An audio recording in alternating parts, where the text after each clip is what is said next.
สวัสดีครับวันนี้เป็นวันที่30พฤศจิกายนนะฮะก็เป็นวันที่2หลังจากการที่มาเอ่อประชุมAsia Pacific Society Ophthalmic Plastic Reconstructive Surgery ปี2024ที่กรุงโซลประเทศเกาหลีใต้นะฮะก็เอ่อ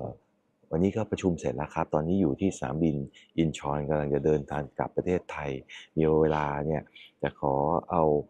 ประสบการณ์ที่ได้มาประชุมนะครับเพิ่มพูนความรู้แล้วก็แลกเปลี่ยนความรู้ในการประชุมครั้งนี้เนี่ยมาให้ฟังนะฮะการประชุมครั้งนี้เนี่ยเป็นการประชุมที่กาเตอร์หมอตานะฮะที่เป็นหมอเฉพาะทางด้านเปลือกตาท่อน้ำตาและเบ้าตาทั่วโลกนะครับมาประชุมกันเราก็จัดกันเป็นทุกๆ2ปีนะฮะเป็นการโดยลักษณะของทางพวกหมอเนี่ยเราจะเป็นการที่มาสอนกันโดยที่ไม่ได้มามีค่าใช้จ่ายหรือเก็บตังค์อะไรนะฮะทุกคนมาบรรยายเนี่ยก็มาประชุมแล้วก็เสียตังค์กันเองนะฮะดังนั้นมีการเอาความรู้ต่างๆเนี่ยมาแลกเปลี่ยนกันนะฮะเราก็ได้รู้รับความรู้ใหม่ๆเพื่อนเราก็ได้รับความรู้เราก็ได้รับความรู้เพื่อนเรานะครับเป็นการแลกเปลี่ยนกันเพื่อพัฒนาความรู้ทางด้านการแพทย์นะฮะเพื่อจะใช้ให้เกิดรักษาคนไข้ได้เกิดผลดีที่สุดนะฮะการประชุมที่ผมมาบรรยายครั้งนี้เนี่ยเป็นมี2วันผมบรรยายวันแรกนะครับก็จะเป็นต้องบรรยายเป็นภาษาอังกฤษนะฮะแล้วก็มีศัพท์แพทย์อาจจะค่อนข้างเยอะนะครับท้ายต่อจากคลิปนี้ก็อาจจะเป็นผมมาแชร์เกี่ยวกับเรื่องคลิปที่ผมไปบรรยายนะฮะเผื่อว่าจะเป็นประโยชน์กับน้องๆหมอตาที่อาจจะยังใหม่กับสาขานี้แล้วอยากจะผ่าตัดให้ได้ผลดีนะฮะเราก็จะเป็นเนื้อหาก็จะเป็นการที่ผมพยายามอินทิเกรตเอาความรู้ประสบการณ์ที่ผมผ่าตัดมา20ปีเนี่ยนะฮะมาอินทิเกรตกับการใช้แอปพลิเคชันนะฮะทางเป็น Digital Anatomy หรือการเรียนรู้กายวิภาคศาสตร์เนี่ยโดยใช้แอปพลิเคชันเป็นรูปของดิจิทัลในอดีตเนี่ยเราใช้ภาพ2มิติ3มิติอาจจะเป็นโมเดลแต่ปัจจุบันเนี่ยนะฮะเทคโนโลยีไอทีมันพัฒนาขึ้นเราสามารถมีแอปพลิเคชันมาเหมือนผ่าศพได้เลยโดยใช้เป็นดิจิทัลนะฮะโมเดลนะฮะการใช้ดิจิทัลโมเดลมาอินทิเกรตร่วมกับนะฮะ critical finding หรือการผ่าตัดเนี่ยมีประโยชน์มากนะครับบางมุมเนี่ยที่เราไม่เห็นเนี่ยนะฮะเราอาจจะดึงกระดูกข้างในออกมาดูนะฮะแล้วก็ทำความเข้าใจมากขึ้นเกี่ยวกับ relationship ของกายวิภาคของโรคต่างๆที่เรากำลังจะผ่าตัดบางครั้งเนี่ยถ้าเราคิดดีๆนะฮะเราคิดให้เป็นstep by step เนี่ยเราอาจจะค้นพบนะฮะความรู้ใหม่ๆหรือคอนเซปต์ใหม่ๆซึ่งเพิ่มนะฮะเอ่อเอ่อความสำเร็จของการผ่าตัดได้นะฮะในหัวข้อที่ผมได้รับการบรรยายเนี่ยก็จะเป็นมีตัวแทนจากประเทศไทย2คนคือมีผมกับอาจารย์พิมพ์ขวัญที่ศิริราชนะฮะเราก็ทำหน้าที่เป็นตัวแทนของประเทศไทยมาบรรยายนะครับแล้วก็การบรรยายจะเป็นภาษาอังกฤษนะฮะถ้าอีกหน่อยมีเวลาผมจะเอาสไลด์ที่ผมบรรยายเนี่ยมาบรรยายเป็นภาษาไทยเพื่อให้ประชาชนที่มีปัญหานะฮะเกี่ยวกับเรื่องท่อน้ำตาอุดตันมีน้ำตาไหลทั้งวันทั้งคืนต้องเอาทิชชู่ซับทุก10-15นาทีเนี่ยจะได้รู้ครับว่าเวลาจริงๆมาตรวจกับหมอพวกเราเนี่ยที่เป็นหมอท่อน้ำตาเนี่ยหรือ Oculofacial Plastic Surgeon เนี่ยพวกเราคิดยังไงตรวจยังไงนะฮะวางแผนการรักษายังไงและทำผ่าตัดอย่างไรถึงจะได้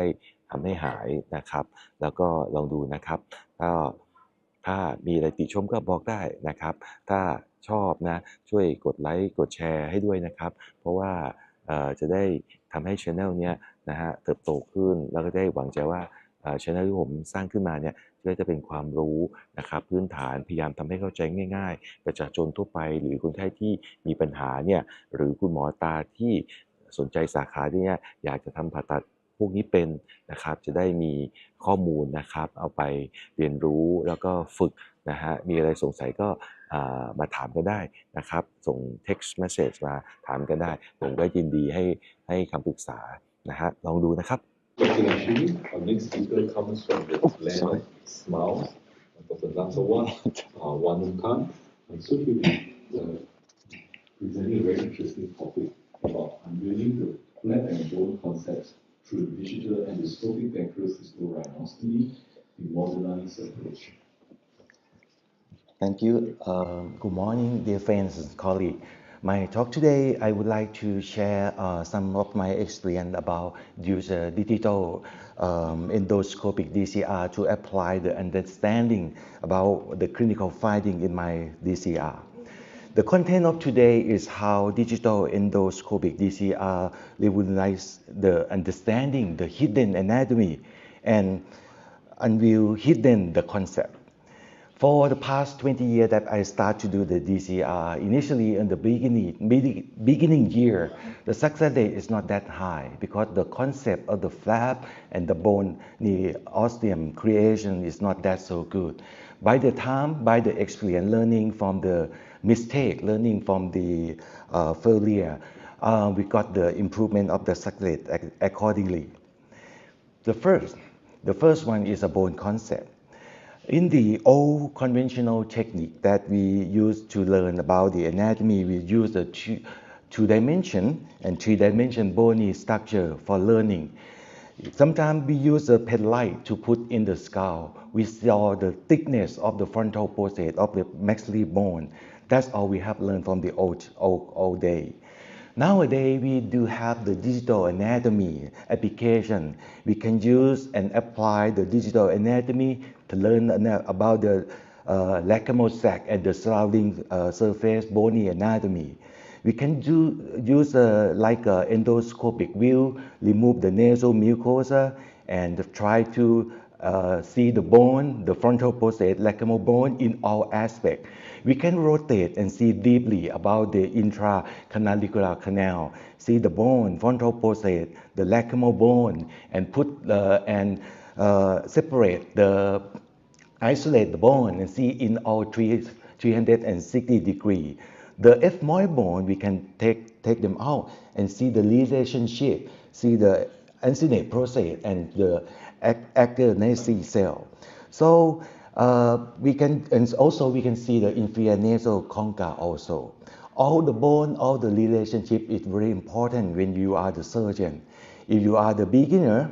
in the night time before tomorrow surgery of the DCR, you can apply the digital application to do the endoscopic DCR at home on your bed, and then try to imitate the digital and try to keep practice, keep understanding the relationship of the soft tissue and the bony osteum. In the video show to remove the lower two-thirds of the bone. It will be very meticulously try to remove. When we remove, we try to preserve the nasal mucosa. On the upper one-third is more challenging because the nasal cavity is so narrow and sometimes we do have the septal deviation. So with the chisel and the mallet technique is simply remove the bone adequately. And sometimes we need to remove the lacrimal bone. And after removal, we can take the lacrimal sac out and see. Sometimes we have to remove the acronacy cell or ancillate process also. So the next one, I have seen that they have the difference of the osteotomy between the approach from the external DCR and endoscopic DCR. From the external approach, when we remove the bone from the orbital side, we can remove the bone, but we could not remove the bone underneath the medial canthal ligament. This is the one that we have observed from the digital anatomy endoscopic DCR. After that, we can go inside the nose and see how good we have done. So the inadequacy of the bony osteum and poor fat approximation are the major cause of the failure. So let's see the mechanism of the failure of the endoscopic DCR. First, I start from the endoscopic side. Sometimes we remove the nasal mucosa so much and leave the bare bone. After the healing, encroaching of the bare bone of the cicatricial tissue, fibrosis, and then when we put the stent, they have a tiny opening. One remove the stent, they got the SUM syndrome. And sometimes the scar tissue encroaching and going to be the thick cicatricial tissue. Another aspect, the failure from the external DCR is different. When we remove and we did not remove the adequacy of the bone and the medial wall of the lacrimal sac had been disturbed. So the scar tissue a lot on the medial aspect of the lacrimal sac. So in this video, we show when we revise with the endoscopic DCR, we can use the digital anatomy try to meticulously remove the upper 1/3. When we have seen that we can approach much better comparing to the conventional external DCR approach without disturbing the medial canthal ligament. On the left hand side is from the external side, and on the right hand side is from the endoscopic approach. So next is a flap concept. The bone is very important, and the flap is also important also. For digital intranasal flap management and flap classification and try to do the suturing, the application allow us to remove the bone and left only the nasal mucosa and lacrimal mucosa. We can try to go inside the nose and remove the nasal mucosa conservatively. After that, we can see the whole area of the medial aspect of the lacrimal mucosa. We can do the I-shape or the head-shape incision. We can take an opening and try to marsupilate the whole lacrimal sac. And then we can put the silicone stent, or we can try to do better than that by perform the flap suturing. And for the flap classification, it have the AP flap, superior flap, combined flap, and isolated flap. In this time, I will show some trick about the isolated flap suturing for revision DCR. The first one is the superior flap suturing. Isolated flap, superior flap suturing, it keep this one for the difficult condition. Sometimes the scar tissue is a lot, and we have to fight with intraoperatively with a lot of scar tissue. In this case, I think about, there's a lot of scar tissue at the common canaliculate. I try to make a horizontal cut many times and try to imitate scar tissue and flip it up and try to imitate like pseudo superior flap and try to make the scar tissue like a flap and put it superiorly. And it's better to make some suturing to preventing the flap coming down. So the second isolate that anterior flap suturing. This one is another case that have the failure from the external DCR. We can see that a lot of scar tissue in the medial aspect of the lacrimal sac. In this case, we have many times, 4-5 times of the failure. So when we're gonna do the revision, we remove the bone adequately and then cut in vertical cut and try to imitate and try to bring the anterior cicatricial flap of the lacrimal sac and put anteriorly maximally. And without the suturing, in this case, sometimes the anterior scar tissue can rotate backward and can make the failure again. So this is the big benefit from the flap suturing on this one.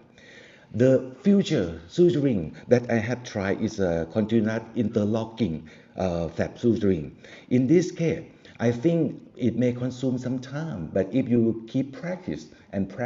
you can be familiar and can do this within a couple of minutes. And I think the benefit that we try to make the approximation of the flap super good, that can be preventing the bleeding, preventing the scar tissue, and try to optimize the success rate of the DCR to be nearly 100%. I would say we cannot say 100% because sometimes even